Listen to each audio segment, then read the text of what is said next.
Bienvenidos a todos, bienvenido Beto, muchas gracias por decir sí a estas tertulias y a estas sesiones. Me da mucha alegría poder contar contigo, haber podido contar pues con Juanfer, con Juana Sirio, que está aquí también, y que nos regalen este espacio de su tiempo para pensar un poco las propuestas que nos ha dejado Leonardo Polo. Beto Vargas es doctor en filosofía por la Universidad de Navarra, máster en gobierno y cultura de las organizaciones. También tiene un máster en educación y una maestría en administración pública. Actualmente es director del Departamento de Antropología de la Universidad Anáhuac. Es miembro del SNI y de la Asociación de Filosofía de México.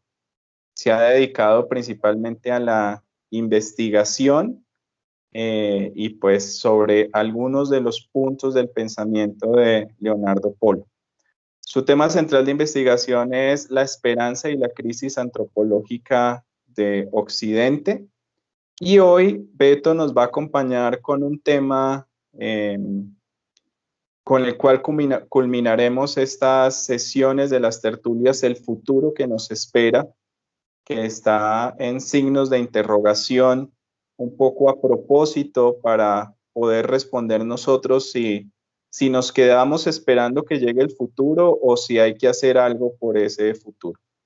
Entonces, Beto nos acompaña con Cuidado del Mundo. Beto, bienvenido, muchas gracias. Tienes este nutrido auditorio desde la distancia, pero todos prestos a escucharte y sin más preámbulo, pues quedamos atentos a tu presentación. Tendrás cerca de 40, 50 minutos para comentar el tema y lo que tengas preparado y luego abrimos la sesión a las preguntas y a poder conversar un poco contigo. Reitero, les agradezco que puedan tener sus micrófonos cerrados para que no tengamos lo que se estaba presentando ahorita y bienvenido. Will, muchas gracias. ¿Qué tal me escuchan? Estamos bien, ¿no? Parece ser fantástico. Bendito sea Dios.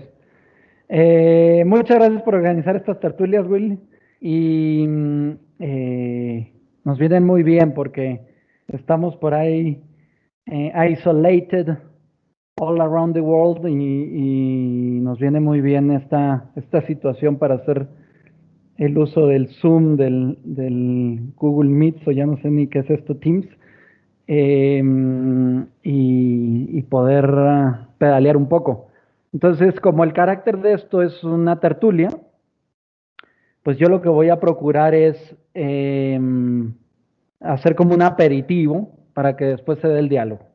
Y el aperitivo que voy a proponer es como, puede resultar como un poco indigesto porque, porque me gustaría comenzar planteando el asunto desde una perspectiva metafísica, desde un enfoque metafísico, ¿no?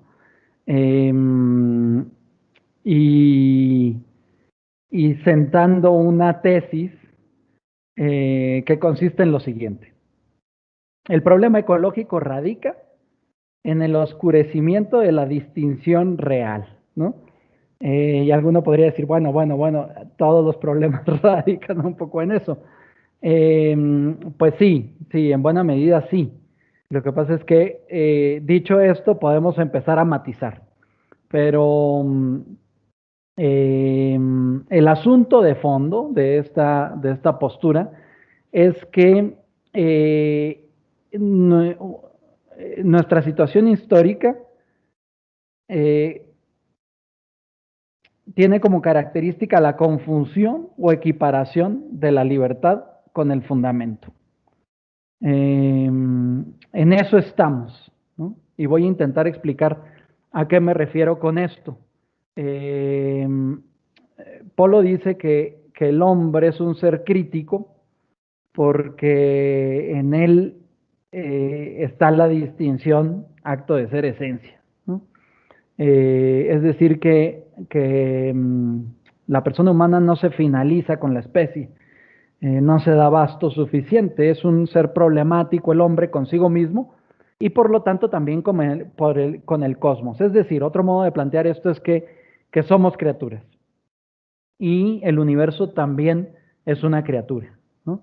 Pero a la luz de la distinción o de la ampliación de la distinción real de Tomás de Aquino que hace Polo, pues eh, se puede ver que no somos la misma criatura, ¿no? Podríamos decirlo así. El hombre es un animal racional, de entrada podríamos decir eso. ¿Y por qué es racional? Tiene un problema con el universo. O, dicho de otro modo, el universo es un problema para el hombre. La racionalidad implica una relación del hombre con su entorno y esa relación no está dada, sino que está por venir. Es decir, que la introducción de la racionalidad humana permite el conocimiento del universo. El hombre es el que conoce al universo y en estricto sentido no es el universo el que lo conoce a él. Hoy a mí me llama mucho la atención cómo Polo introduce su pensamiento, vamos a decirlo así, su primera exposición de su método y de su propuesta filosófica, que está en el acceso al ser, cómo empieza esa exposición enfrentando a la perplejidad, ¿no? Hoy vivimos otra característica de nuestra situación histórica, que va relacionada con lo anterior, es que estamos en una fase de conciencia crítica. Dicho de otro modo, que estamos perplejos. Estamos perplejos. La perplejidad es pues un sentimiento intelectual, vamos a llamarle así, muy interesante, porque nos da noticia de lo que le pasa al intelecto, nos da noticia de que el intelecto está detenido, está perplejo, se enfrenta ante la realidad y no consigue hacerse con ella, no consigue aprenderla. Y pues eso sería como una especie de conciencia crítica.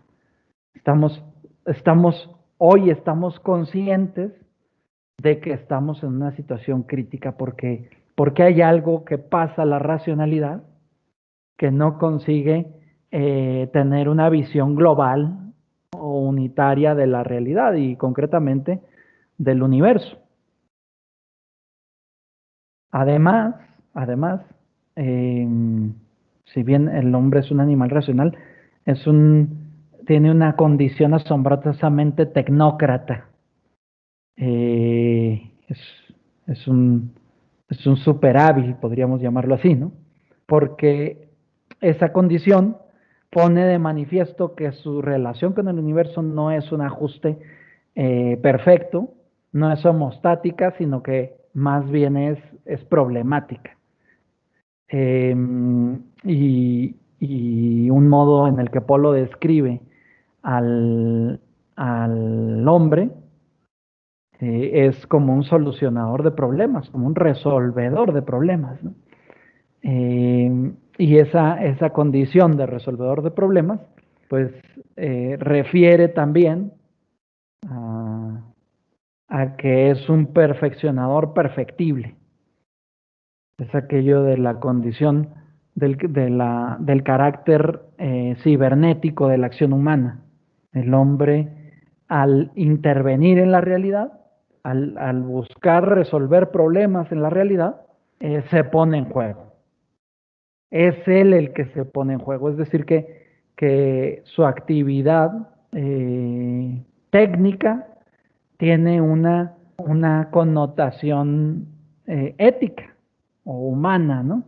Es decir, que el hombre, al humanizar el entorno, al humanizar al transformar el cosmos en mundo, se humaniza a sí mismo también. El hombre es el ser que es capaz de, en su estatus de habitante del universo, es capaz de transformar el cosmos en mundo, de humanizarlo. Y de tal modo que la crisis en la que estamos con relación al universo, ese oscurecimiento de la distinción entre libertad y fundamento, es no solo un problema técnico, que tiene mucho de técnico, sino es un problema humano y más que humano, vamos a decirlo mejor, es un problema filosófico, en estricto sentido. O sea, es una crisis, la crisis, el problema ecológico, vamos a decirlo así, es un problema filosófico también. Es, estamos ante una crisis de la filosofía. Dice Polo que el hombre hace filosofía porque su relación con el universo no es un ajuste perfecto. Y porque la relación con su animalidad y su racionalidad tampoco lo es. ¿Qué es lo que pasa aquí? Pues que en términos metódicos, lo que nos encontramos es con un abandono del pensamiento epagógico o sistémico y un acudir exagerado al método analítico. Es decir, una renuncia a la metafísica o una renuncia a la filosofía en sentido clásico. Esa exageración del método analítico que también está en coordenadas de desvinculación de la técnica con la ética y por lo tanto con la filosofía, la metafísica. Esa exageración nos conduce a una incapacidad de comprender unitariamente el cosmos, el universo. Y también viene acompañada por una serie de efectos o efectos perversos o negativos o daños colaterales, ¿no? Como le solemos llamar. Hoy estamos en una situación histórica llena de daños colaterales. Es decir, que intervenimos en la realidad y la realidad nos sale como contestona. Y en lugar de resolver problemas, lo que hacemos con frecuencia es generarlos. Porque nos falta esa visión global y entonces actuamos de un modo parcial y ese modo parcial pues tiene unas consecuencias que con frecuencia son negativas. Y que a su vez son una vuelta de tuerca al problema porque fragmentan aún más la situación en la que vivimos. Polo se refiere dice que estamos en una situación no recuerdo cómo dice, pero de un caleidoscopio rock and rollesco, ¿no? Es decir, que vamos dando patadas por todos lados y aquella acción pues está fragmentada, es decir, que también hay un problema, ahora que están estudiada el tema de la teoría de la acción, hay un problema con la acción humana, ¿no? La acción humana también está fragmentada. Bien, pues de fondo, esa perplejidad significa una desorientación global.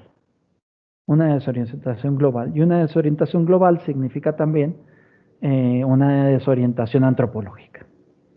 Hoy podemos decir que vivimos como en un mundo mostrenco. Mostrenco en relación a los monstruos, es decir, un mundo despersonalizado.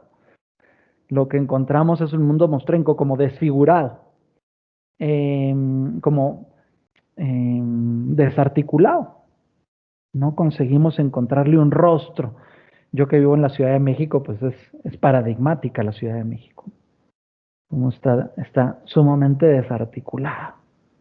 Se ha vuelto una ciudad inhabitable o selvática, vamos a decirlo así. Es como una jungla, ¿no? Los mexicanos en esta ciudad vivimos como en una jungla. Pero bueno, si bien la Ciudad de México es paradigmática en este tema, con lo que refiere a la destrucción de la ciudad o la falta de armonía global, pues tampoco es una excepción. Está lejos de ser una excepción. Hoy prácticamente todas las ciudades están en una situación bastante parecida.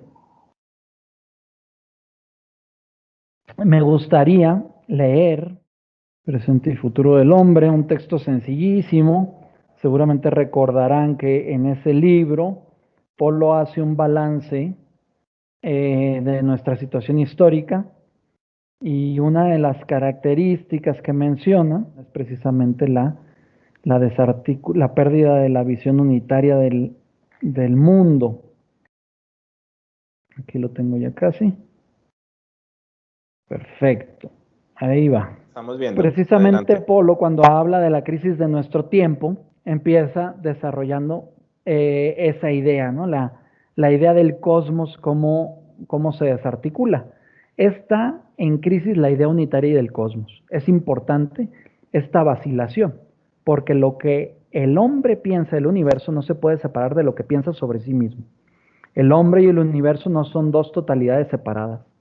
El hombre guarda una estricta relación con el universo, porque su naturaleza en gran parte está constituida por elementos del mismo, porque el universo es el gran teatro donde se desarrollan las actividades del hombre y por tanto es integrante de nuestros proyectos, en cuanto que se realizan en él, y porque además el mundo acogerá nuestro cuerpo al final de nuestro existir.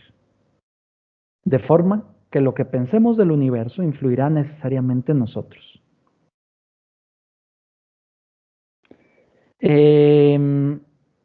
Pues efectivamente la relación del hombre con el universo, ahí ya les quité la pantalla, ¿verdad o no?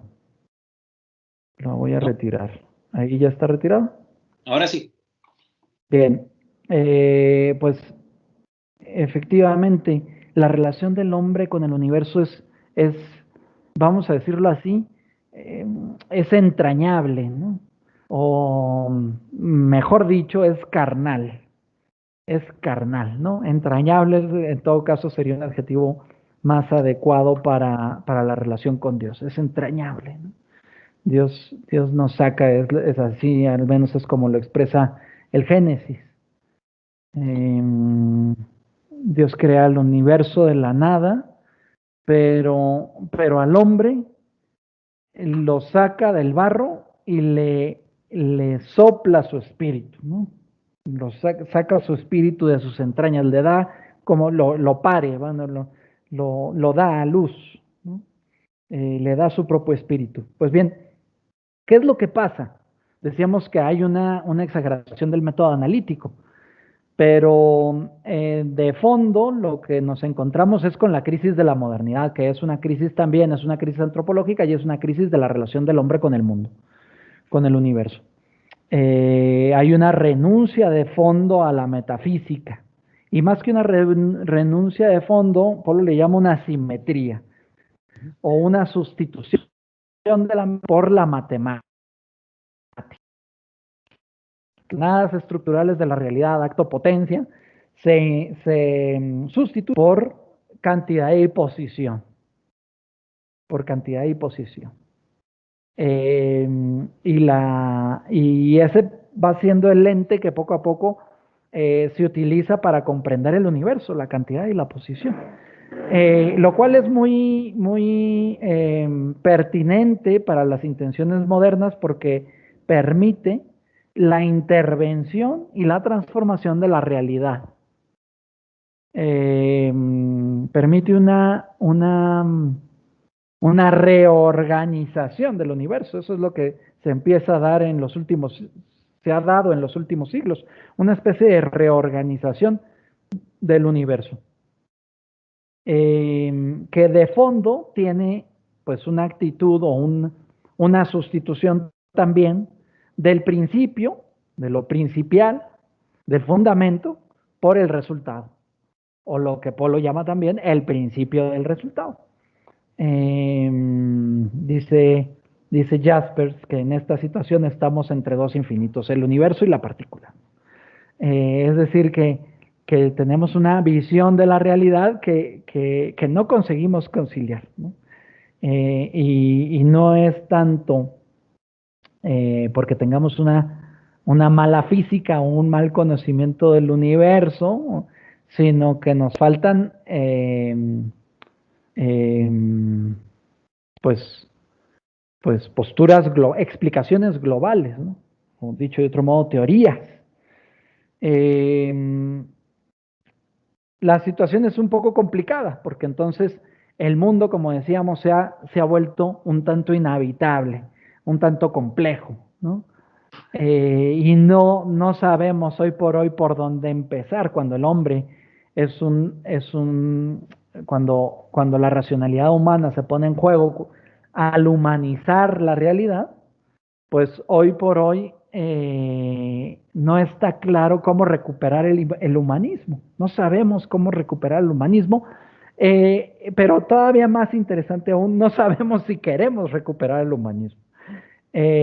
O dicho de otro modo, no está oscurecida la noción de hombre, lo cual también tiene que ver con un cierto desfase biográfico o histórico, porque hoy hay un problema transgeneracional.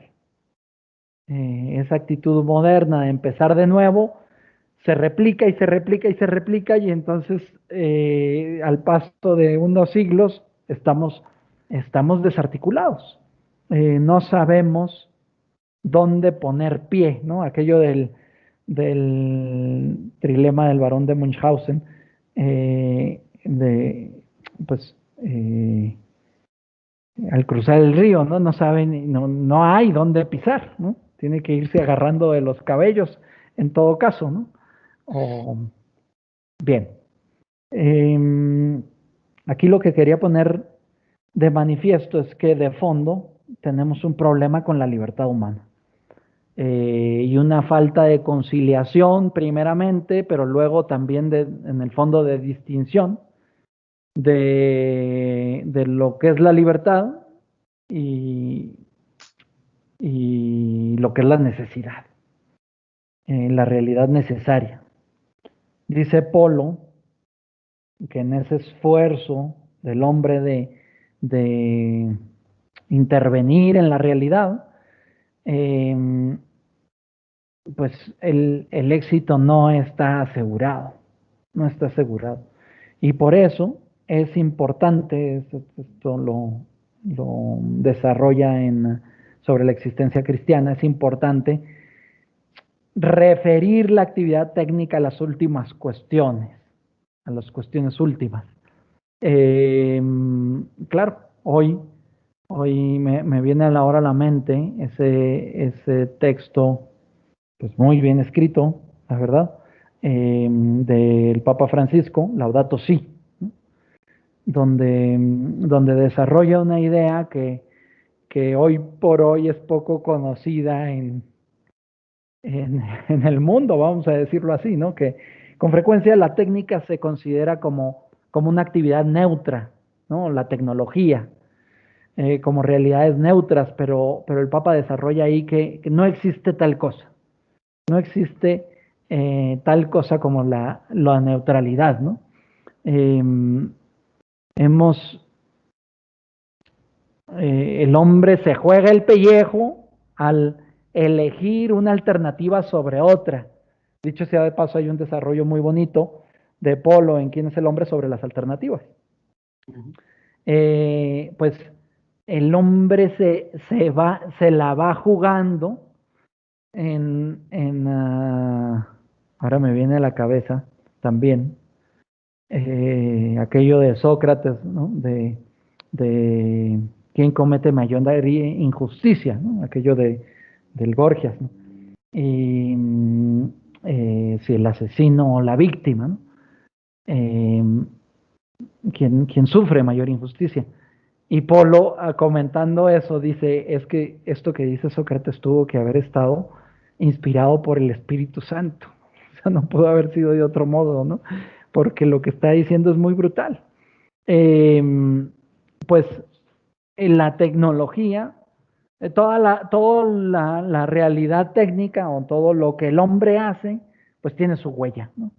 Y lo hace consciente o inconscientemente en una dirección o en otra. Y al elegir una alternativa, renuncia a otras y abre unas posibilidades y abandona otras que quedan inéditas. Pues estamos en el reto de referir la actividad técnica a cuestiones últimas, pero parte del problema es que las cuestiones últimas no comparecen, porque acudir a las cuestiones últimas es un acto de intensa libertad. Y ahí está la clave del asunto, ¿no? El Papa desarrolla como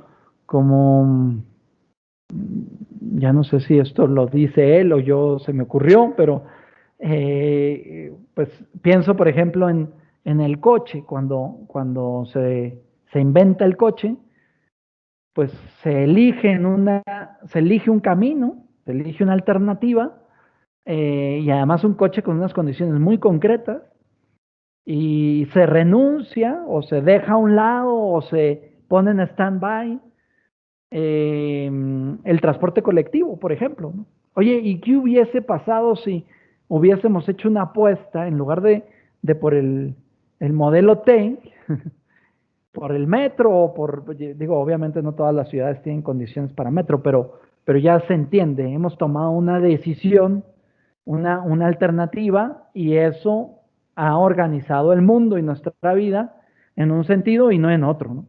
De tal modo que bueno, la situación es muy compleja porque está tan enredado una cosa con la otra, el coche porque todo lo que va haciendo el hombre es sistémico en ese sentido, ¿no? O sea, el hombre es un ser sistémico y todo lo que va haciendo es sistémico, de tal modo que si nos orientamos por el coche compacto, pues eso tiene que ver con las carreteras, con los parquímetros, con un montón de realidades que no prevemos al momento de tomar esa alternativa. Ya se entiende lo que estoy diciendo. Pues bien, aquí el asunto relevante está, y ya para irlos dejando conversar, el asunto relevante está o sea, me parece a mí fundamental la ampliación trascendental que propone Polo, ¿no? Porque permite descubrir al hombre como un ser que sobra a la especie y por lo tanto claramente, lo cual no está claro previamente, claramente distinto al universo, ¿no? Claramente distinto en un ámbito trascendental. Es decir, que el hombre es distinto al animal y, y no es un mero ejemplar de la especie. Ya decíamos, porque no se finaliza en ella, sino que sobra a la especie, ¿no? Es decir, que es persona. Tenemos aquí, estamos tocando ya la alternativa, porque es una alternativa, yo le llamo una alternativa trascendental, abusando un poco del término. Tenemos la alternativa trascendental de, de ser persona o de personalizar la realidad, de personalizar la realidad.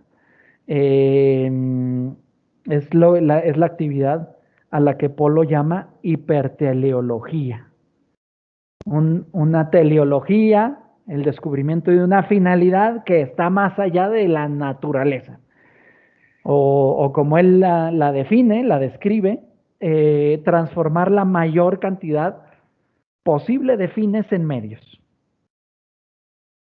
Transformar la mayor cantidad posible de fines en medios, hiperteleologizar la realidad. Es decir, como elevar la mirada, atravesar de sentido esa realidad, descubriéndole su carácter donal, lo cual exige haber abandonado el límite. Hoy estamos ante el reto de de conseguir en acto abandonar el límite, ¿no? Es decir, no solo entender lo que es el límite mental y su abandono, sino mantenernos en el abandono. Decía que esto abre paso al descubrimiento de la realidad, al descubrimiento del carácter donal de la realidad o del universo. Es una comprensión hiperteleológica del universo, el descubrimiento de la realidad como don. En este sentido, hiperteleología sería aceptar simbólicamente, es decir, descubrir en el universo un símbolo, aceptar simbólicamente a Dios en el universo. Aceptar, descubrir, detectar su carácter trascendente, o dicho de otro modo, su condición donal. Descubrir que hay alguien más allá de el universo. O dicho de otro modo, que el universo me ha sido dado. Me ha sido dado. Pero esa aceptación simbólica, pues es fruto o exige una aceptación también personal. Hay una chica muy inteligente, Andrea Diego, que hizo una tesis que yo medio le dirigí sobre el significado del cuerpo, ¿no? Y ahorita está escribiendo un librito sobre eso.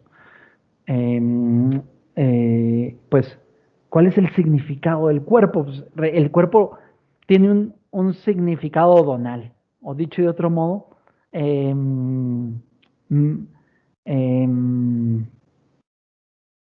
estamos ante el problema de aceptar el propio cuerpo. Hoy hay un gran conflicto con esto. Hay un problema de aceptación global, no solo de muchas realidades, sino del cuerpo mismo. No nos hacemos, por eso, claro, vivimos en un dualismo muy peculiar, porque nos sentimos como encarcelados, ¿no? O espiritualizamos el cuerpo y entonces lo olvidamos, lo dejamos atrás, ¿no? No sabemos cómo cuidar del mundo y antes que nada cómo cuidar de nuestro cuerpo. El cierto personalismo ha como promovido la idea de que somos nuestro cuerpo y en un sentido se entiende, pero en otro es muy conflictivo. El hombre acepta simbólicamente el universo porque ha aceptado íntimamente coexistir. Es decir,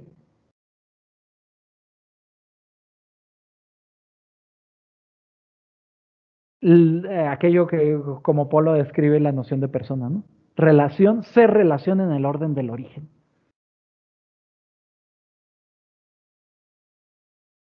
Ratzinger dice que Dios es la libertad que crea libertades. Esa es la libertad que crea libertades. Pues desde la lógica de Polo se queda muy claro que es una libertad que crea libertades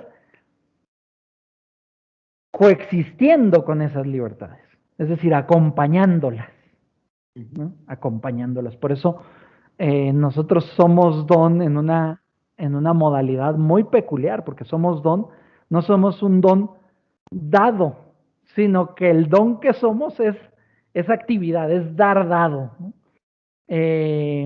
Somos dar, somos libertad, pero originada, es decir, con un origen. Hoy no sabemos cómo coexistir con el universo porque está oscurecido el ser personal, en definitiva, ¿no? Porque no caemos, no somos, el ser personal se desactiva, vamos a llamarle así, o está oscurecido quiénes somos. No, cuando nos relacionamos con la realidad, nos relacionamos anónimamente, impersonalmente, masificadamente, y no ponemos nuestra firma, no firmamos. No nos la jugamos en el asunto. Decíamos que el hombre es un resolvedor de problemas, pero en tanto que resolvedor de problemas, él es un problema para sí mismo. De hecho, ese es el problema de problemas, el problema existencial, ¿no? Es decir, ¿quién soy yo? Pues esas coordenadas, como ese problema está oscurecido, también nuestra relación con el universo es, es despersonalizada, no solo deshumanizada, no solo el mundo se ha vuelto un sitio inhabitable, sino mostrenco, es decir, no encontramos rostros, no vemos a nadie detrás de esos. A mí me gusta decir, a lo mejor alguno ya me habrá escuchado decirlo, es un poco romántico, pero me parece muy verdadero, que lo más simbólico de la realidad física es, es, es el anillo, ¿no? Y más aún si el anillo eh, tiene una piedra, ¿no? Porque simboliza, o sea, está superfirmado. Es un objeto que está superfirmado. Y está superfirmado porque simboliza la entrega de un futuro sin desfuturizar, es decir, la entrega de la libertad. Una libertad con nombre y apellido. Es un objeto con el cual es muy fácil abandonar el límite, ¿no? Porque es muy simbólico. Lo que nos hace falta en el mundo es llenarlo de simbolismo. Es decir, que el mundo sea muy personal, que nos remita a otros,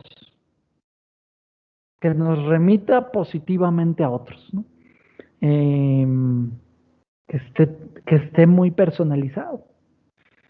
Y pues eso es un reto, ¿no? Porque implica el juego de la intimidad en la realización de la obra, ¿no? En este sentido, por ejemplo, ¿qué es arte? Pues caben distintas coordenadas, pero hay una que es muy bella, es un poco romántica, insisto, pero no deja de ser bella. Es más, es muy, muy bella, y por eso una obra de arte, es, es la que es donal, es decir, la que está firmada, ¿no? Aquel pequeño dibujo del niño, del niño de 4 o 5 años, que se lo regala a su madre, ¿no? Ahora me pasó que Mateo llegó con su primera artesanía, ¿no? Y llegó a regalármela, pues claro que me derretí, ¿no? Es mi bebé de 2 años, nuestro bebé. Pues, es decir, que es obra de arte porque está firmada, está personalizada, tiene un valor donal o trascendente, o llamémoslo como queramos, ¿no? Eh, Ahora, dicho esto, decía, para concluir, que hoy no sabemos coexistir con el universo porque confundimos la libertad con el fundamento. Y quiero terminar este aperitivo con un texto de Polo, pero antes, eh, pues, un poco abrir el horizonte de hacia dónde puede ir la conversación. Ya una vez asentado más o menos eh, el asunto en un ámbito metafísico, eh, creo que podemos abordar cuestiones más propias del cuidado del mundo en sí. Por ejemplo, la distinción entre la actividad de humanizar y la de personalizar el mundo, o las patologías del cuerpo que hoy tanto en las que vivimos tan inmersos, ¿no? Y también las patologías de la acción humana, y aquello de los daños colaterales, ¿no? El cientificismo, la más o menos generalizada decepción de la técnica que convive con un fanatismo sobre la tecnología, ¿no? O el afán de armonía y equilibrio cósmico propio de Oriente, ¿no? Que ya en alguna otra tertulia salió, el problema de la innovación, la solidaridad histórica en la que nos encontramos, un como cierto desarraigo, o la pérdida de la transgeneracionalidad, el aburrimiento y el terror.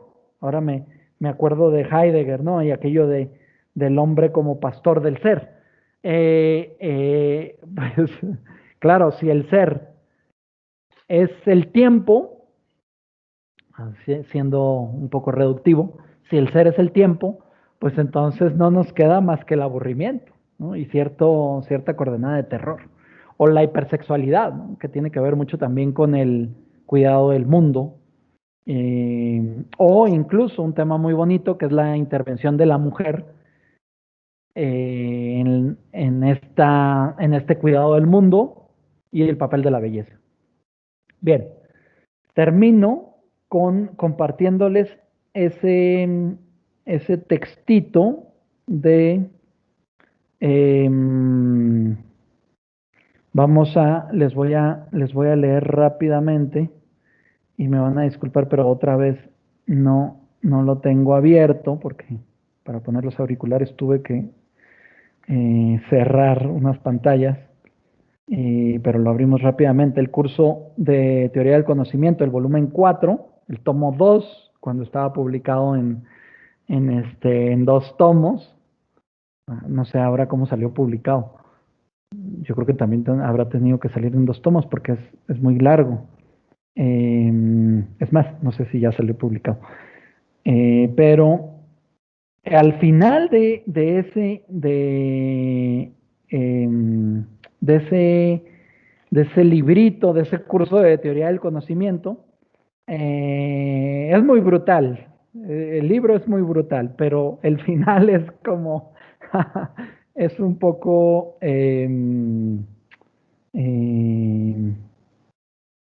pues es como no sé si profético, pero Polo está hablando de la historia de la ontología y luego va a explicar qué tiene que ver todo eso, todo lo que ha explicado sobre el universo, qué tiene que ver con el abandono del límite. Entonces voy a leer, es denso, no hace falta una comprensión profunda de todo el texto, sino de un asunto que voy a destacar. El abandono del límite. Ahora bien, por importante que sea, esto es lo último de lo último del libro. Ahora bien, por importante que sea el imperio del fundamento, ¿no? Polo había hablado antes de que vivimos en un imperio en una ontología del equilibrio. Y el asunto es muy interesante, da para mucho, pero también habla de la relevancia del fundamento, ¿no? Una ontología del fundamento que se identifica más con el radical clásico, ¿no? Con el mundo, los descubrimientos del mundo griego. Ahora bien, por importante que sea el imperio del fundamento, por mucho que quererse salir de él sea frivolidad, en la modernidad hay una pretensión de renunciar al fundamento, ¿no? Aquello que decía del trilema del barón de Munchausen. Por mucho que quererse salir de él sea frivolidad, para la entera historia de la ontología vale la noción de límite. Al proponer la noción de límite, parece que también se asume la función de base de profeta hasta ahora oculto, es el peras de la fase parmínida, de la historia de la ontología, es decir, la teleología, sino que está en cualquiera de ellas, tanto en la ontogenética, tanto en la ontogénica como aleatoria. Antes ha desarrollado qué significa. No es abrir o anunciar un desocultamiento referible al fundamento y por lo tanto una nueva fase de la ontología, ¿qué es lo que está diciendo Polo aquí? Está diciendo, ¿qué es lo que viene? Dada la historia de la ontología o la historia del ser, y dado que estamos en una situación crítica, ¿qué es lo que está por venir, ¿no? En fin, resulta un poco fuerte ponerse a la altura de la requisitoria que a los poetas dirige Heidegger. Pero teniendo en cuenta que lo importante no es qué piense uno u otro, sino pura y llanamente que esto se puede pensar, ¿de qué se trata? ¿De una futurología más? Y entonces él dirá, es bastante sencillo. Es bastante sencillo. Uno, y solo voy a leer el uno. Si a lo largo de todo el trayecto ontológico está rigiendo un límite, está rigiendo algún fundamento, pero también un límite, y ese límite no es solo la terminalidad, envuelve un límite tácito en todas las formulaciones. El futuro ontológico estriba en salir. El futuro ontológico.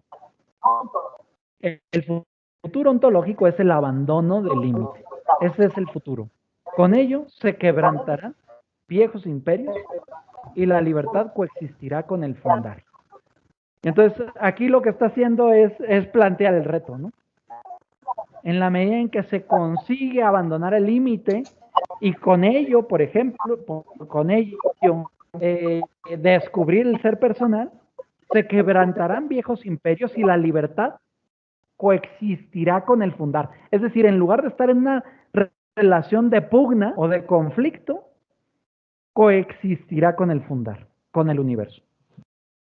Pues muy bien, eso sería todo, Will. No sé qué quisiéramos comentar Muy por bien, dónde Beto. muchos Muchas caminos. gracias. Muchas gracias por tu presentación y estas ideas que nos has planteado. Creo que hay bastante de dónde preguntar. Yo quisiera, por supuesto, está abierta la tertulia, el que quiera participar abre su micrófono.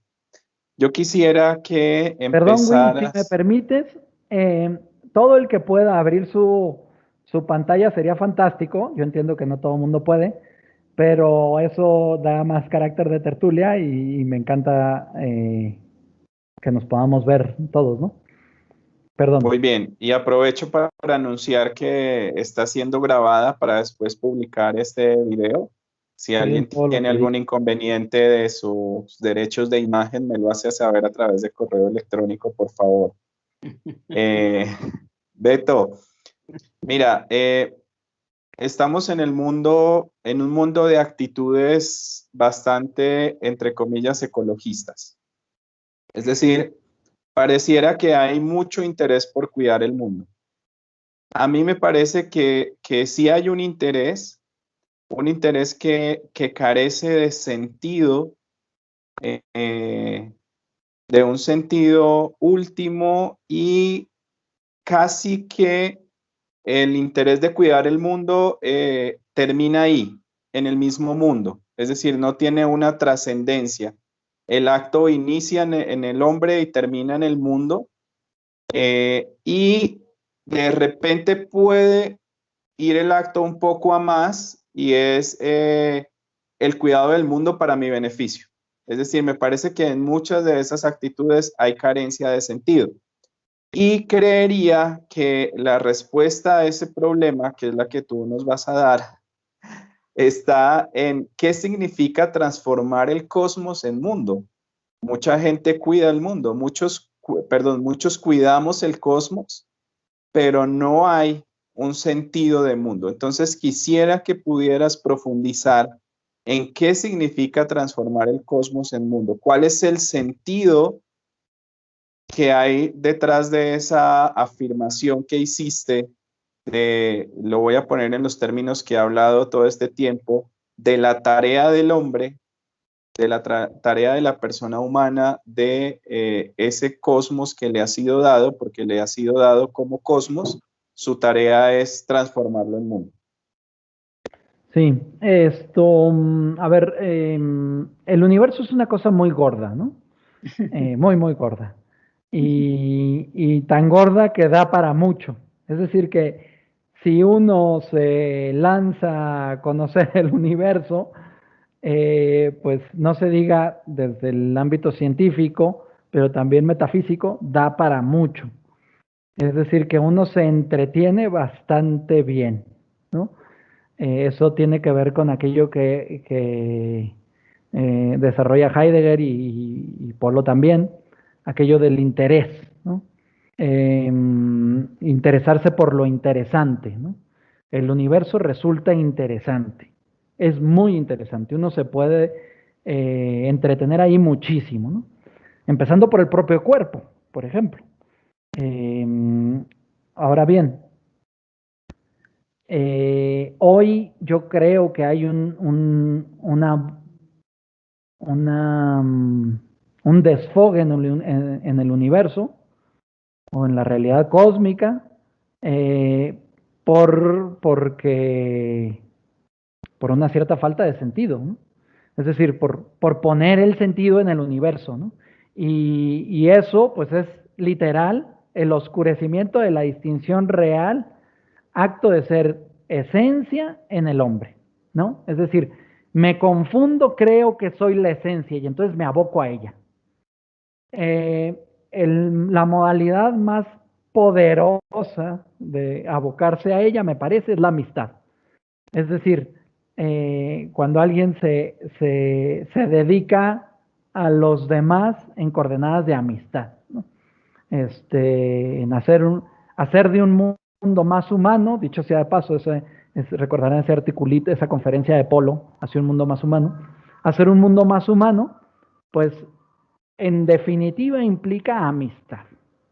Eso es lo que implica la amistad, ¿no? Es como la cumbre del humanismo. Pero no es solo eso, es, es un asunto muy rico, ¿no? Tiene que ver con el perfeccionamiento, ¿sí? Y el perfeccionamiento tiene una referencia que es el propio hombre. Entonces, yo cuando perfecciono el mundo, lo perfecciono para mí. No para mí en un sentido, vamos a llamarle así, moderno, es decir, subjetivo o en orden al yo, sino para mí en tanto que confundido con la especie, es decir, humano, para el humano, ¿no? Cuando yo hago algo más humano, es decir, que lo perfecciono para que el hombre lo habite. Hoy de esto caben montones de ejemplos porque el mundo está tan deshumanizado que prácticamente cualquier cosa que me pregunten puede servir de ejemplo. Por ejemplo, las casas, las casas, ¿no? Hoy las casas están muy, muy deshumanizadas. Por ejemplo, esto es una pregunta que no se están haciendo los arquitectos. Cuando construyen una casa, pues no abandonan el límite, obviamente, y entonces hacen unas casitas muy limitadas, ¿no? Es decir, muy faltas de vida. Una casa humanizada es una casa llena de vida, ¿no? Y parte del llena de vida es que haya posibilidades de crecimiento, porque la vida es creciente. Entonces, cuando se hace la famosa casita de papá y mamá, hijo e hija, ¿no? La familia pequeña vive mejor, pues entonces aquella termina siendo una casa inhumana, porque resulta que la abuela se viene a vivir a la casa y entonces la vida se vuelve insufrible, ¿no? Porque la abuela se vino a vivir a casa. O porque llegó un tercer hijo y entonces la vida se complica. No está humanizada en la vivienda, ¿no? Pero no está humanizado hoy prácticamente todo, ¿no? El transporte público, la vestimenta, el vestido, el alimento tampoco está humanizado, ¿no? O sea, uno está organizado de tal modo que ahora sí que aquello de la familia pequeña vive mejor, aplica para todo, ¿no? Eh, bueno, no sé si con esto me explico. El hombre, al intervenir en la realidad, la perfecciona. ¿Y la perfecciona? ¿Qué es perfeccionar la realidad o humanizarla?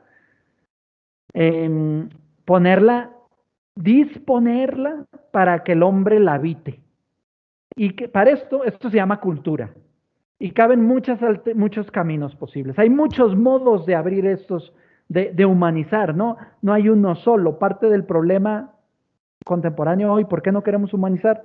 Porque tenemos una noción de hombre muy reducida que nos hace pensar que humanizar es un solo camino. O sea, solo se puede humanizar así. Es decir, que hemos fijado el humanismo o la humanidad, lo hemos hecho cosa, y entonces no es real. Y claro, nadie quiere que lo encorseten ni que lo pongan en un casillero, ¿no? O sea, si humanizar es familia, para seguir con el ejemplo de la familia, de 8 hijos, no cuentes conmigo, diría alguno, ¿no? Porque eso está prefijado, ¿no? A mí me gusta comentar que tan inhumano es plantearse una familia de 2 hijos como de 8, ¿no? Es como si no tuviese vida la familia, ¿no? Es como si la mujer o el marido fuesen cosa y los hijos también, ¿no? Y se organizan, se proyectan y se construyen, ¿no? Bien, pues en eso consiste transformar el cosmos en mundo, hacer de la selva ciudad, pero hoy la ciudad es muy poco habitable, ¿no? Eso es parte del problema, ¿no? Y esto tiene que ver, entre otras cosas, pero a mí me gusta señalarlo porque traigo ahí como la fijación, con el gigantismo, es decir, con el afán. El gigantismo tiene mucho que ver con el principio del resultado, ¿eh? Hoy todas las empresas, por ejemplo, la lógica del startup es muy interesante, ¿no? Eso de crecer como fuego, ¿no? Pues creces como fuego y te hundes como fuego, ¿no? Te apagas como fuego. Lo cual genera mucha desarticulación en la vida. Si uno se embarca en una startup, pues es muy peligroso, es vertiginoso, así como es como tirarse del bungee, ¿no? Una actividad que hoy por hoy nos gusta mucho, el vértigo, ¿no? Pues el startup es como vértigo, genera muchos daños colaterales. No niego que tenga su virtud, ¿eh? Con esto no quiero satanizar el startup, sino mostrar que es problemático. Bien, pues insisto, se podrían dar muchos ejemplos, pero humanizar tiene que ver con organizar. Y organizar en coordenadas de vida, es decir, abrir paso a la vida, ¿no? Muy bien. Gustavo, qué alegría verte por ahí.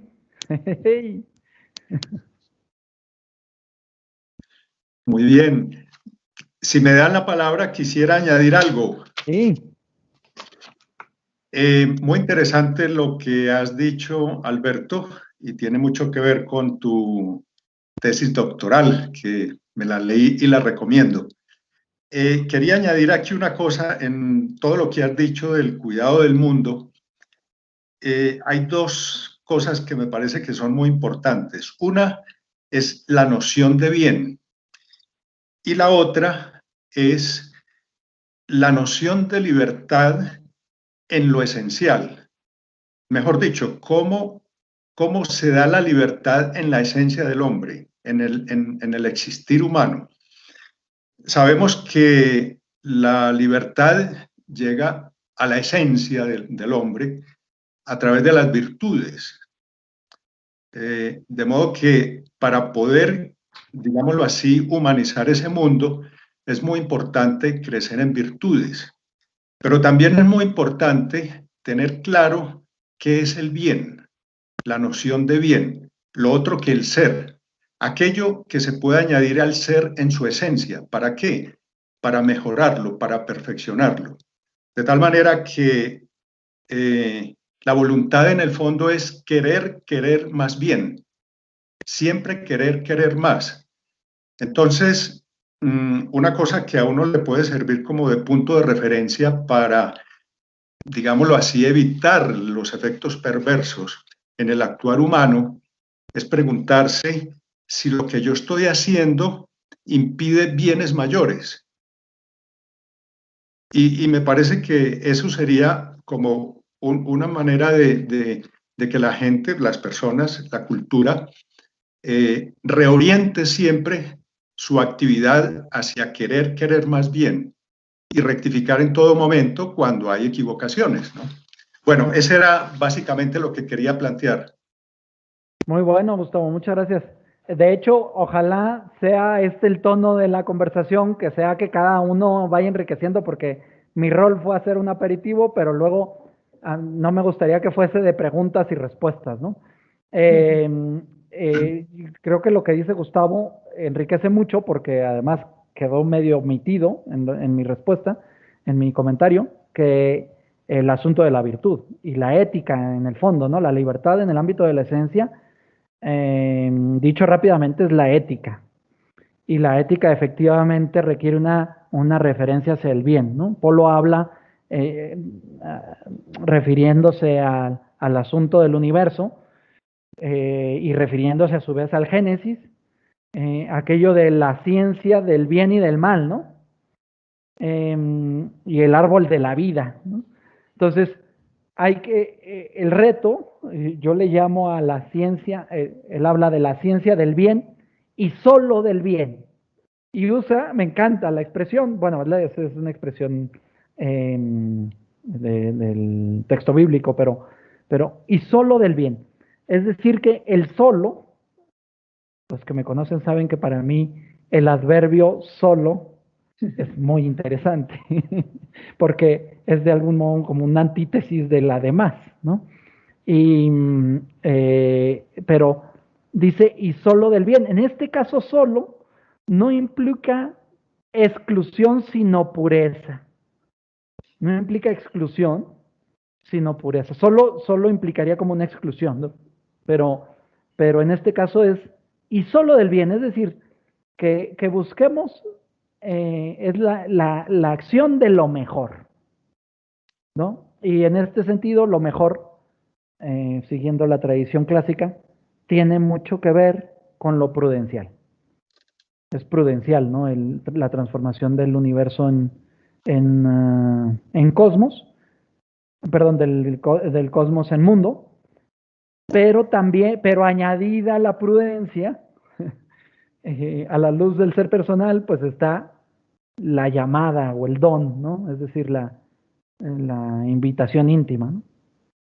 No sé si alguien quiera comentar algo más.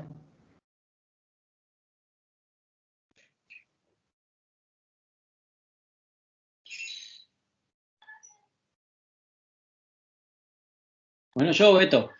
Venga. Muchas gracias por tus comentarios. Gracias. La verdad que ha estado muy, muy interesante. Siempre nos ayudas a pensar. En un momento de todo lo que has dicho, me tengo en alguna idea y propongo algo, ¿no? A ver qué les parece al resto. En un momento Beto nos comentaba que hay como una especie de oscurecimiento de la noción de hombre, ¿no? Decía Beto. Me encanta ese modo de decirlo, ¿no?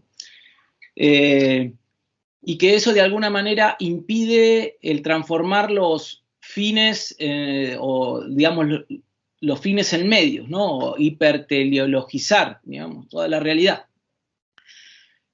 Y entonces vuelvo a un tema que quise dejar sentado un poquito la semana pasada, pero que pienso que no lo hice del todo bien, que es el hecho de que en el fondo entonces el gran problema humano, el gran problema de la crisis, de la complejidad a la que hace referencia Beto en su posición al comienzo, es la de la falta de aceptación, de una aceptación del propio límite trascendental del ser humano, digamos.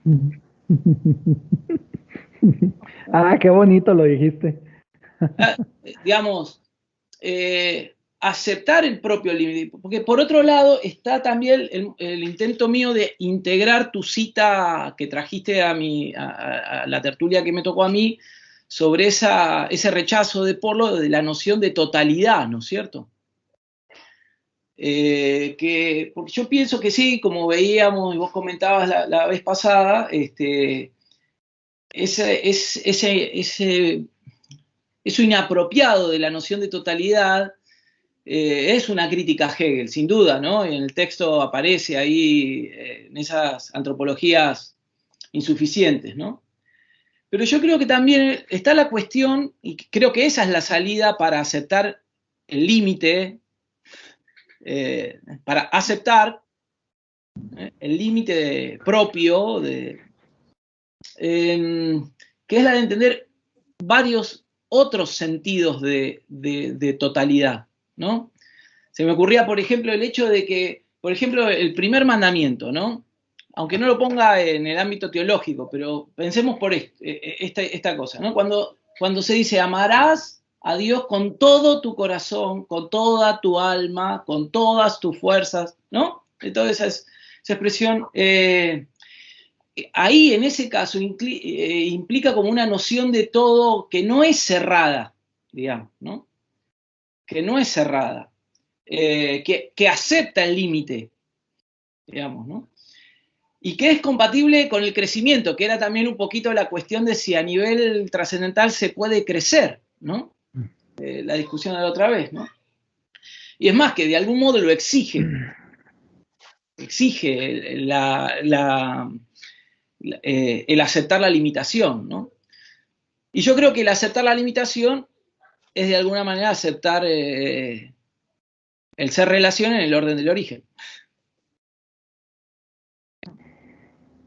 Y por eso creo que la paternidad humana, se presenta como un auxilio a la aceptación trascendental. Es decir, a la aceptación de la propia filiación, ¿no? Y que eso despejaría de alguna manera o daría posibilidades para que la transformación en mundo del cosmos sea más humana. Porque, como también dice Polo, el hecho de que no entender bien, no formular bien la pregunta, da como resultado respuestas incorrectas o desajustadas, ¿no? Entonces, ahí está el punto. Cuando no acepto bien mi límite trascendental, pues entonces hago del mundo un mundo deshumanizado, no porque tenga la intención de deshumanizar el mundo, sino porque he puesto mal el objetivo, digamos. He visto un futuro que no es el que hay que ver, digamos, ¿no? Por decirlo así. Bueno, no sé, son algunas ideas, abro ahí a su consideración. ¿Alguno quisiera hacer un comentario sobre eso? Es muy poderoso lo que acaba de decir Juan, como se habrán dado cuenta. Yo creo que la actividad de aceptar es una actividad trascendental. Es decir, que implica o exige detectar el límite en condiciones de abandonarlo. La actividad de aceptar, quien acepta ya ha abandonado el límite, ¿no? Es decir, que estoy de acuerdísimo con lo que dice Juan, ¿no? Pero es una actividad que, como la explica Polo, es activa, es decir, que no implica, y voy a hacer referencia aquí, espero que no venga a jalarme los pies por la noche, Eugenio Trías. Sí, claro. Hay un libro muy interesante, ya no me acuerdo cómo se llama, que es su autobiografía. Y pues obviamente habla de Polo, porque Polo es su maestro. Y es muy interesante cómo Eugenio Trías estuvo en la Universidad de Navarra un año, y luego creo que volvió a Madrid y etcétera, ¿no? Tuvo su propio itinerario. Pero es muy interesante cómo él desarrolla una filosofía del límite. Y entonces su modo de comprender al hombre es como un ser fronterizo. Y desarrolla el tipo con mucho destreza, habilidad, bordado, el asunto del límite. Incluso llega a proponer que el límite no hay que abandonarlo. Esa es justo su propuesta de fondo, ¿no? Es muy brutal lo que dice, porque sabiendo lo que está diciendo, pues es muy fuerte, ¿no? Sí, él dice que eso es como un desaferramiento de uno mismo, ¿no? Un acto como brutal, ¿no? Y más bien lo que propone es el hombre fronterizo, es decir, el hombre que se instala en el límite, que se acomoda ahí, que monta su casa y entonces yo lo que quisiera añadir a esto es que la actividad de aceptar es una actividad y por lo tanto ya implica, es trascendente. Es decir, pero efectivamente, como dice Polo, no hay que tirar la escalera, efectivamente exige haber detectado el límite, es decir, el conocimiento de uno mismo para poder aceptarlo. Y entonces, en el fondo es la aceptación de nuestra condición criatural, ¿no? Porque hay algo divino en nosotros que nos puede invitar a repudiar nuestra condición criatural, porque justo hay algo de divino, somos seres espirituales, ¿no? Pero eso que hay de divino en nosotros es la aceptación. Y luego lo dijiste muy bonito porque hablaste de un auxilio, ¿no? La paternidad. Me encanta, es decir, yo lo describiría como un don, un regalo, ¿no? Un auxilio, un don es un regalo, ¿no? Y además es un regalo superactivo. A mi modo de ver, ese tipo de regalos son regalos en la intimidad, o dicho de otro modo, por aquello que dice Polo, ¿no? Una vez que se es padre, nunca se deja de serlo, ¿no? Sí. Es como un auxilio, no en el ámbito del disponer, sino como del ser, además del disponer, porque siempre el ser y el disponer van de la mano, pero, y vaya que está en el ámbito del disponer, porque cuando uno tiene un hijo hay que remangarse y ponerse a trabajar. Pero no solo eso, sino que hay como renovación interior, ¿no? Un como reconocimiento de uno mismo, una reformulación existencial. Bien. Creo que Ana María quería comentar algo. Sí. Sí, estaba pensando en esto de hacer habitable el mundo, acogiendo, aceptando la realidad. No hemos hablado, hasta ahora hay distintos tipos de coexistencia. Estamos hablando de la coexistencia con el cosmos, bueno, también haciendo referencia a Dios. Recién Juan hizo referencia a ese ser personal, el Hijo, que viene dado como un regalo, porque me parece que es importante que en ese hacer el mundo, hacer del cosmos mundo, la coexistencia con el otro ser personal, además es otro ser real, el ser personal es una gran realidad. Digo, como no hemos hablado de esto, me quedé con ganas. Alberto. Sí, a ver, lo que entendí de tu comentario es que quieres poner la atención en la intersubjetividad o en las relaciones interpersonales, ¿no? Sí. Me parece que es fundamental, por supuesto, claro, pero como no se dijo, quiero decirlo. No, qué bueno que lo dices. Mira, está en la línea de lo que dice, bien entendido, está en la línea de lo que dice Gustavo, que es la virtud. Y claro. más aún, entendido más globalmente, la ética, ¿no? La ética, pero luego hay algo más. Tú que eres buena amiga de Blanca Castilla, hay algo más que tiene que ver con el juego del discernimiento de espíritus, ¿no? Vamos a llamarle así, o el juego de las intimidades, ¿no? A ustedes, los que me conocen, saben que me gusta mucho hablar de juego, ¿no? Y de hecho, dicho sea de paso, justo al asunto que comentas, en el librito que publiqué hace poco sobre el ser y el don, ahí desarrollo una teoría de la intersubjetividad, o mejor dicho, de la interpersonalidad, ¿no? De las relaciones interpersonales, ¿no? Siguiendo la narrativa de la teoría de juegos. Y yo creo que ahí hay un reto de... me parece que es lo que Polo en algún momento llama el camino de vuelta, ¿no? Como diciendo, yo he hecho el camino de ida, pero hace falta un camino de vuelta. Es decir, hace falta, a la luz de la antropología trascendental, volver a pensar la metafísica. Lo cual es muy conflictivo, a mí me genera mucho conflicto porque él dice que es una ampliación, ¿no? Su propuesta. Pero luego si uno, creo yo, a lo mejor lo entiendo mal, pero si uno entiende bien su propuesta, pues sitúa la antropología trascendental si bien es una filosofía primera y el hombre un ser segundo, pues su dignidad es superior a la del universo, obviamente. Claro. Quien ha entendido bien la antropología trascendental, pues sabe que la antropología trascendental es filosofía primera, como la metafísica, pero al mismo tiempo es un saber superior. Y por lo tanto, habría que repensar la metafísica a la luz de ese saber superior, ¿no? A mí me parece que el itinerario, esa es la lógica del don, ¿no? Y que tiene que ver con, entre otras cosas, hay que repensar la ética. La ética y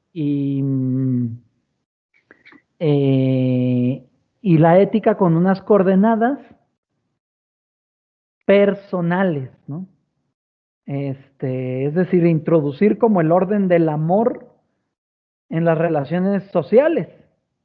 ¿Y eso cómo se hace, no? Porque a mí me parece interesantísimo esto que decís, y el vuelco que ha dado la ética hacia la ética de la primera persona, hay que elevarla todavía de nivel, aún más. Me parece que es un reto fantástico esto que estás diciendo ahora. Mira, ¿sí? Yo creo que tiene que ver... el amor, ¿sí? Hay que introducir el amor, hay que conseguir, sí. No solo introducirlo, sino como un descubrir. Eso es. O sea, cuando uno, mira, los sociólogos del don desarrollan cosas muy interesantes para explicar que la donalidad está en la realidad misma, ¿no? Lo que pasa es que exige como un afinamiento de la mirada muy especial, ¿no? Por ejemplo, Polo pone un ejemplo, pero la verdad es que hay mucho, que a mí me gusta mucho, ¿no? Dice Adam Smith, dice que, y además como es Polo, ¿no? Que lo dice como él quiere, ¿no? Entonces, Adam Smith dice que cuando el hombre tiene un superávit, una utilidad, un sobrante, palabra muy importante para Polo, cuando el hombre tiene un sobrante, entonces, ¿qué es lo que hace? Lo intercambia. Y así surge la economía. Lo intercambia para hacerse de otros bienes y entonces mejorar su situación, etc. Y entonces Polo dice, pero no. Eso es una alternativa, pero el hombre tiene mucha. También puede hacer una fiesta. Si tiene un superávit, puede intercambiarlo. Pero también puede montarse un pachangón, ¿no? y gastarse todo lo que tenía de superávit. El tema de la fiesta es un tema muy rico porque a mí me gusta mucho porque cuando decimos, oye, ¿cómo hacemos no solo de este mundo un mundo más humano, sino un mundo personal o un mundo donal? A mí me parece que el camino va por la fiesta. Hay que hacer del mundo, hay que hacer un mundo festivo, ¿no? Y dicen, yo no caigo del todo en ese perfil, pero dicen que los mexicanos saben mucho de fiesta, ¿no? ¿Cómo que no caes en ese perfil? Pues yo creo que a esto es verdad que hay culturas más festivas que otras.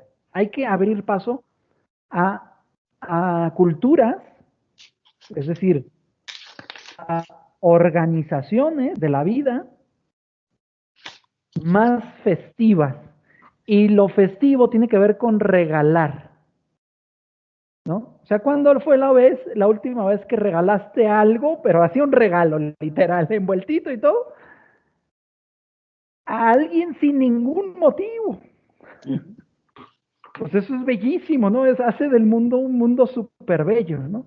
Que de pronto me llegue un regalo, ¿no? El regalo lo que hace es personalizar, es decir, vincula las cosas con las personas. A mi modo de ver, siguiendo esa lógica del cosmos, mundo, regalo. Cosmos, mundo, regalo, ¿no? La pérdida de la transgeneracionalidad tiene que ver con la pérdida del regalo. Y, por ejemplo, la herencia. Que hoy no aspiremos a heredar a nuestros hijos, pues indica que nos vamos a ir sin haber dejado un regalo, ¿no? Y qué bonito es que te dejen un regalo, ¿no? Una buena herencia, ¿no? Pero ya se sabe que no es solo esto, ¿no? Sino que es mucho más, ¿no? Sí. A ver, Gustavo, sí, gracias. Gracias, Alberto. No, yo quisiera añadir una cosa ahí en relación con la ética, ¿no? Que me parece que es un tema fundamental en este momento. Y la ética hay que recuperarla. Polo dice que en el momento histórico actual la ética se ha desvirtuado. Y para recuperar la ética, eso lo plantea Polo, recomiendo el libro Ética hacia una versión moderna de los temas clásicos, que es muy bueno.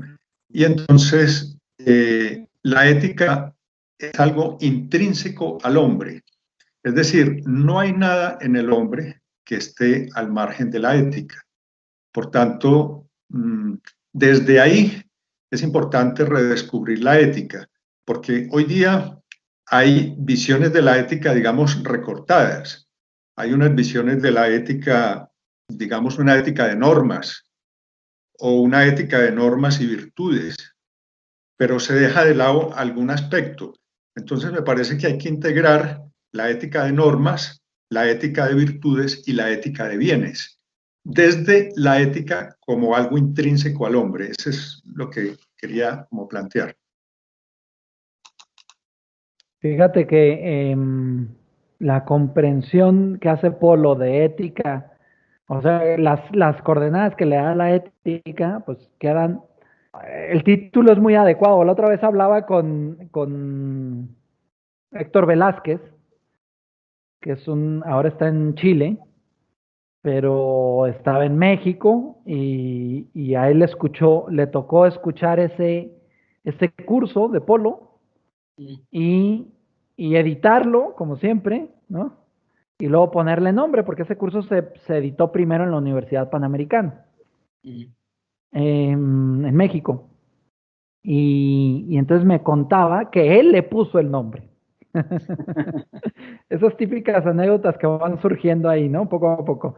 Él le puso el nombre, ¿no? Pero ahora que con el comentario que hacías, pensaba yo que qué bien le pensó el nombre. Bueno, obviamente está desarrollado en el libro, pero cómo Polo plantea una ética comprensible para el hombre moderno. No es una ética rigurosamente clásica, sino que es una ética de bienes, de normas y de virtudes. Lo cual abre paso a una ética moderna, típica, contemporánea, de hedonista, una ética, como bien decías, normativista, o como estoica, ¿no? Si se fragmenta ese trinomio de la acción humana, ¿no? Hay un chico que a lo mejor anda por ahí, ha estado en otras tertulias, Rodrigo Mundaca, que un boliviano que quiere hacer una tesis de Polo en teoría de la acción, cosa que es muy importante, ¿no? Es muy importante que se haga esa investigación porque tiene que ver con lo que dice también Ana María. O sea, cómo actuar en relación al otro. Bueno, tú bien dijiste, toda acción humana es ética, ¿no? Ya de entrada, vámonos. Pero ¿cómo considero al otro en mi acción? Y el asunto del feedback es súper clave. Es decir, no hay, lo mejor de la acción, lo más ético es estar dispuesto a rectificar. Claro, para eso, como bien decías tú, se requiere una noción de bien. Si no se tiene una noción de bien, no se sabe en orden a qué rectificar, ¿no? Pero creo que hay que aceptar el fracaso, ¿no?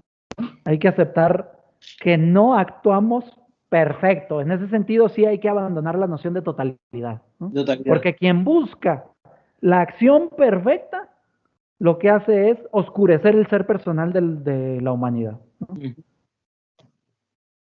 ¿no? ¿No les parece también que quizás otra alternativa para enfocar la ética sea el trascendental de la belleza? También yo pienso que por ahí puede ir la cosa, ¿no? No sé, no lo tengo nada pensado, ¿no? Ahora mismo se me ocurre que puede ser una buena alternativa, ¿no? O sea, un acto, una actuación bella, ¿no? Que por ahí Juan Fer sostiene que es como la unión del verum y del bonum, ¿no? O sea, y del unum en el acto. A mí me parece también acciones bellas, porque también de algún modo se acopla al ideal del héroe épico, ¿no? Al hablar de la esperanza, ¿no es cierto? Las acciones de los héroes se muestran a los niños para que inspiren a actuar bellamente, ¿no? Hay mímesis ahí también, ese es otro aspecto también que me parece interesante percatar, ¿no? La moral de la belleza, ¿no? Me parece que también ahí hay mucha tela que cortar, ¿no? A mí me no, gusta, Juan. Sí, dime. No digo, no tengo mucho más que decir. Tengo ahí como esta intuición ahora, escuchándolos hablar. Ana María, tú. Sí. No, me está viniendo a la presencia cuando fueron los momentos más duros del confinamiento, de la cuarentena, haber visto en España, acá también se hizo un poquito en Argentina, pero en España, cuando surge esto de salir a los balcones y dar de una manera bella, la cantante de ópera, el que sabía tocar un instrumento muy bien, cantar, y se hizo fiesta, vamos a decir así, de balcón a balcón, y era un dar, y era una acción, era lo que se podía hacer, pero fue la de más de ese momento, me parece, y fue dándolo bello y regalándolo. Bueno, es una imagen, es un símbolo, pero me estaba viniendo como a la mente por lo que dijo Juan, por lo de la belleza. Y me parece que en relación con el bien, bueno, por supuesto que son trascendentales la belleza, el bien, la verdad, pero me parece, por lo que decíamos del amor, que lo más bello que se presenta es el amor. Entonces ahora estoy pensando, no sé, el cantar de los cantares, cómo te lo muestra. Y me parece que hay que mostrar mucho al mundo la belleza del amor. Estoy uniendo lo que decías vos, Juan, con lo que estaba diciendo Alberto. Bueno, nada, esto es maravilloso. Pero bueno, me parece que Polo da mucho para que humanicemos el mundo.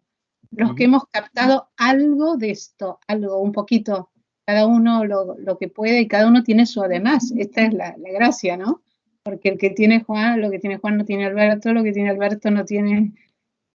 me parece un panorama fantástico. Tenemos que sacarle más a Polo. Muy bueno. Así es, así se siente uno cuando va cayendo en la cuenta de estas cosas, ¿no? Sí. A mí, yo estoy de acuerdo contigo en que no sé, no lo formulaste así, pero así lo diría yo. El trascendental belleza se vincula más bien, más que con el bien, con el amor. O Con el más que amor, con la sí. bondad, con el amar. Con el amar. Y a mí, esto que plantea Juan, a mí me gusta vincularlo. Yo tengo una tesis, ¿no? Que es que esa problemática con respecto al universo e interpersonal que vivimos, la superación o la solución de esa problemática, que dicho sea de paso, es una solución en coordenadas de esperanza, es decir, no es terminal. Pasa por un redescubrimiento de la mujer y con ella un redescubrimiento del varón, obviamente.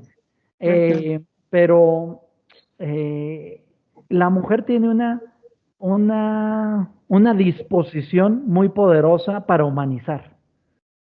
De hecho, cuando mucha gente dice, oye, es que, no, mucha gente, vamos a llamarle un poco arcaica, la mujer no debe de estar en la empresa, no debe de estar tiene que estar en el hogar.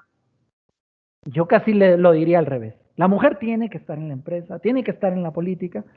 Lo que pasa es que hay un reto de conciliación muy fuerte, ¿no? Ujú. Que además no solo es de la mujer, sino de la humanidad hoy por hoy. Nadie consigue conciliar trabajo y familia, ¿no? Pero la mujer tiene una disposición, una dotación rica para humanizar. Y más aún, no solo para humanizar, sino para, para conocer la realidad en coordenadas de regalo, ¿no? O dicho de otro modo, tiene mejores condiciones para embellecer.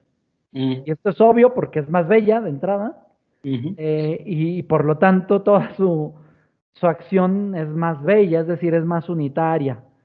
A mí me parece que necesitamos, esto es un reto de nuestra coyuntura histórica. Repensar, si cabe, así a la mujer, ¿no? Redescubrir a la mujer, porque una lógica del don como que es más cercana a una mujer que a un varón, obviamente no es excluyente. Y creo que el varón puede aportar mucho si se acude al símbolo. Me parece que el varón juega muy bien con los símbolos. Entonces,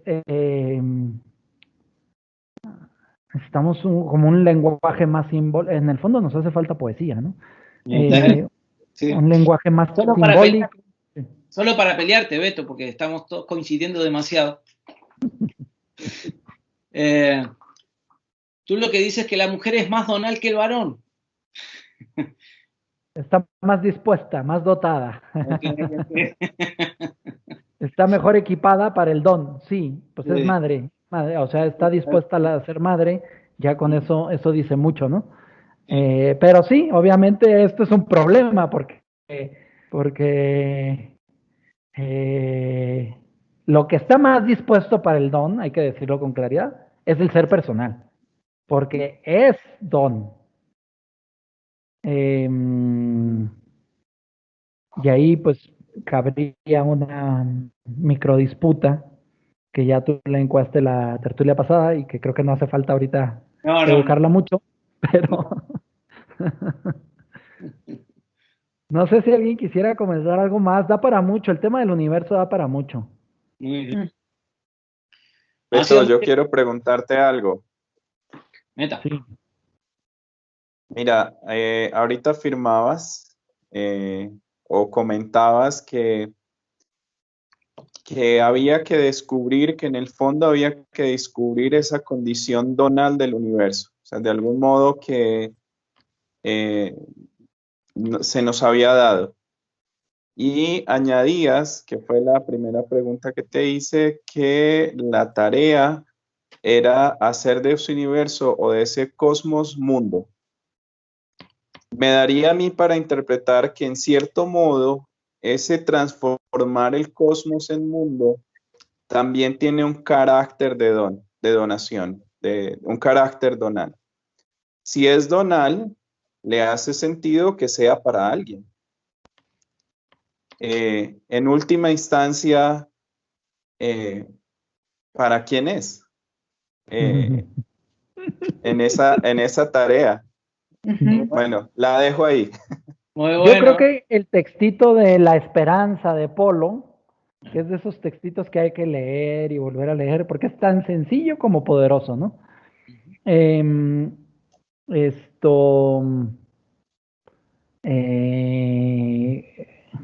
Así es, o sea, toda actividad exige un beneficiario, ¿no?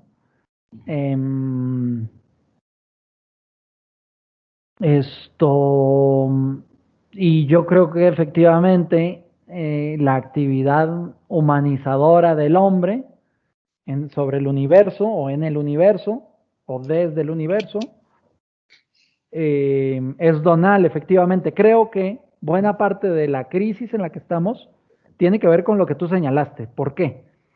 Porque humanizar no es suficiente, o se descubre su carácter donal, porque el hombre tiene mayor capacidad que humanizar.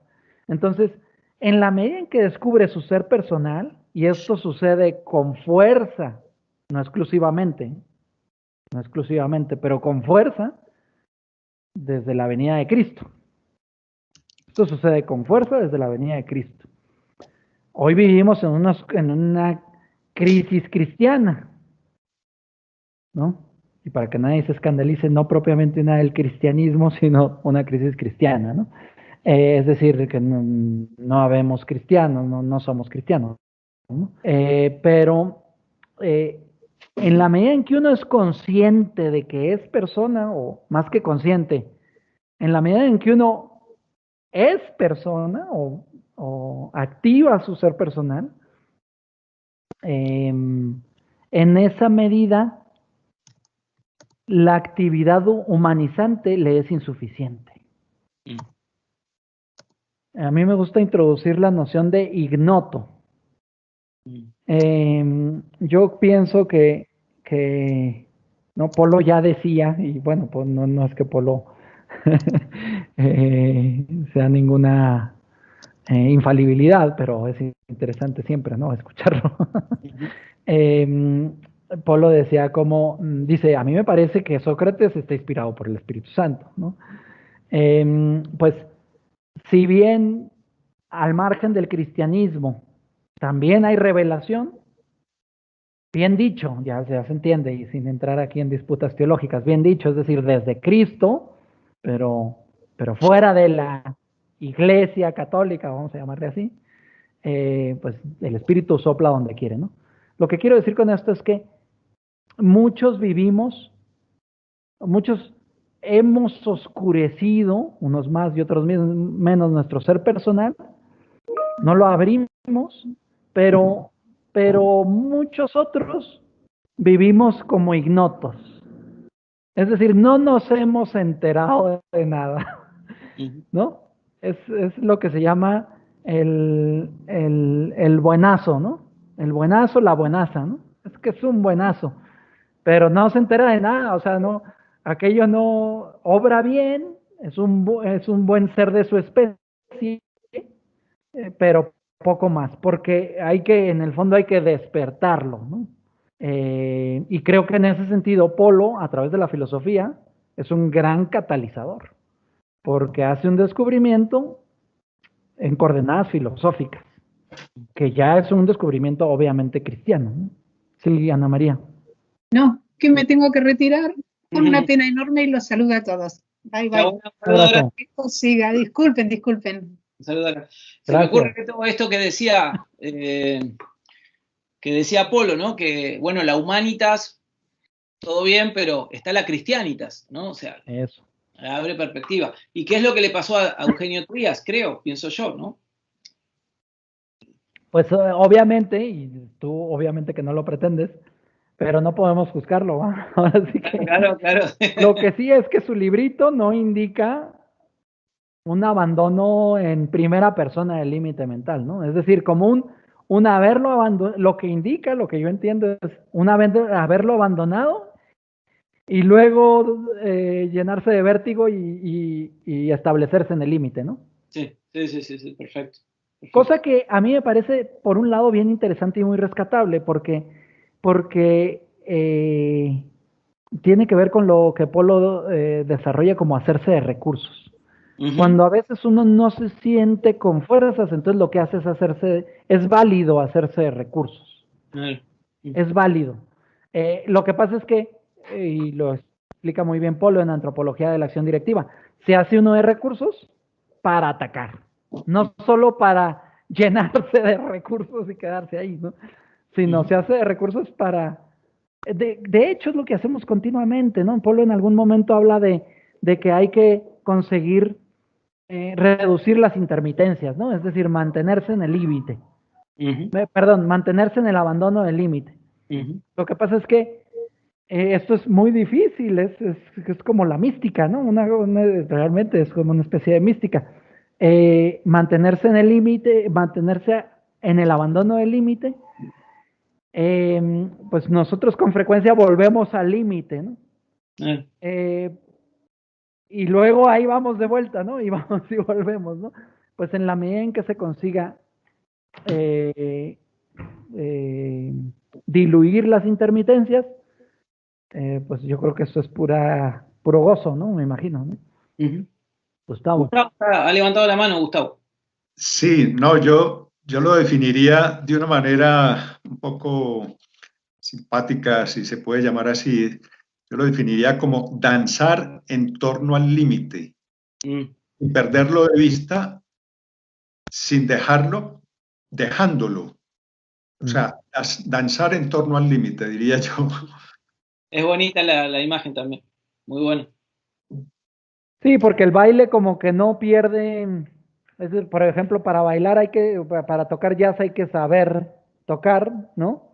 Pero al mismo tiempo hay que tocar muy libre. Y no se puede solo una cosa o la otra, ¿no? Sino que es una cierta fusión de las dos, ¿no? A mí también me gusta expresarlo como conseguir un límite que no sea limitante, ¿no? Sino que está perfectamente ahí, que no pierde tierra. Edgar, no sé si querías comentar algo, ¿no? Edgar o Mauricio. Sí, buenas tardes, Mauricio. Bueno, soy Edgar Mauricio, pero como el más usado es Mauricio.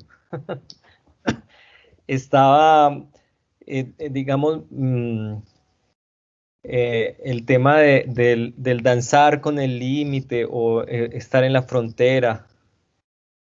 Bueno, pienso que a ver, ¿cómo lo expreso?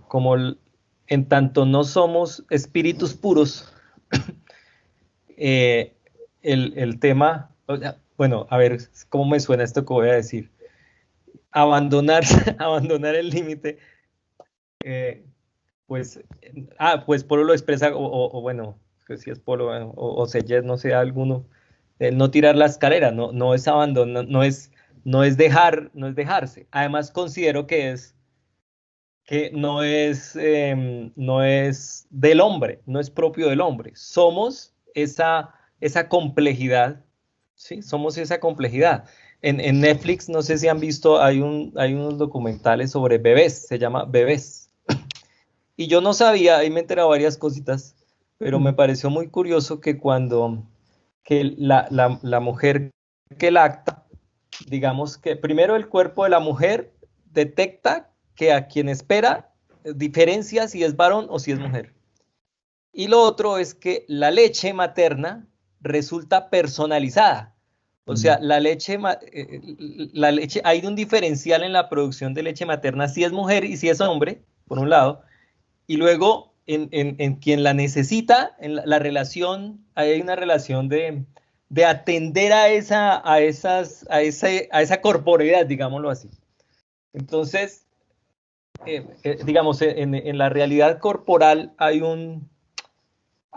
es donal, digamos, hay una donalidad. Y creo que sin la pretensión de identidad, me parece que hay un extraño misterio de la unidad, y que también es un regalo, porque ahora dando un salto al tema cristiano, de María y algunos otros pocos se dicen que están en cuerpo y alma. Es decir, hay una corporalización que no es, digamos, que no me imagino a María danzando entre el límite y lo que no es el límite, sino en una amorosidad integral, si se quiere, con todo lo que se es. Entonces creo que es interesante el tema de la frontera, pero cómo hay una unidad allí y cómo, pues digamos que hay un mutuo enriquecimiento en la condición existencial actual.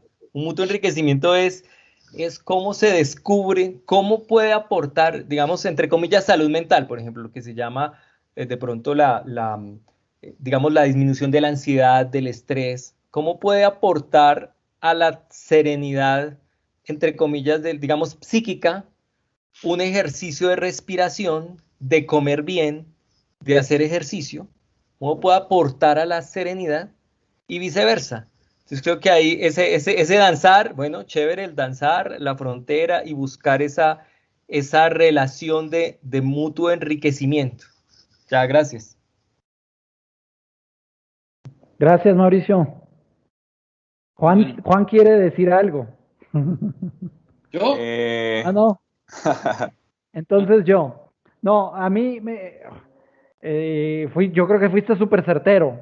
Y me encanta como lo planteaste porque de hecho me hubiera gustado comentarlo, pero ya no lo comenté. Hoy se habla mucho, sobre todo en psicología, del problema de la identidad, ¿no? Y entonces en psicología siempre es el problema de la identidad y el problema de la identidad y el problema de la identidad, ¿no? A la luz de la filosofía de Polo, esto se articula bastante bien. No digo que se resuelva, pero se articula bastante bien. Porque la identidad es en coordenadas de esperanza. A mí me gusta decir que obviamente no cabe identidad, ¿no? Esto a la luz de Polo, no, simplemente no cabe hablar de identidad. Identidad, Dios, ¿no? La realidad de que son verdaderamente distintos el acto de ser de la esencia humana, es decir, que yo no soy el hombre, ¿no? Esto significa en términos así más coloquiales, ¿no? Yo no soy el hombre, sino que soy Beto, y entonces eso genera un problema. Pero lo que sí cabe es, yo le llamo así, identificarse. Y identificarse con el origen, ¿no? Es decir, una aproximación permanente, constante, sin intermitencias, valga la redundancia con lo anterior, una actividad de búsqueda de réplica, ¿no? Eso sería lo más adecuado en coordenadas polianas, me parece, ¿no? Y la renuncia a eso, pues creo que es fondo de muchas patologías mentales. No me atrevería a decir que de todas, pero sí, al menos de muchas, ¿no? Y luego también en un contexto histórico, porque luego somos hijos de nuestros padres, ¿no? Entonces ahí las patologías se van heredando, ¿no? Y a veces se van resolviendo o se van complicando. Will. Muy bien, Beto. Nos hemos extendido. Creo que ya muchos deben ir a cenar, a atender otras cosas personales. Yo te agradezco mucho, le agradezco a Juan que está aquí presente, a todos los que asistieron y atendieron estas tertulias. Esperamos que esta no sea la última, por supuesto. Me ha animado mucho la acogida que ha tenido y creo que ha favorecido estos medios virtuales para poder sacar el tiempo y asistir. Entonces, en verdad, un agradecimiento especial a los que dirigieron las tertulias y a todos ustedes que atendieron la invitación. Creo que no es más por hoy, solo gratitud infinita a ustedes y muchas gracias.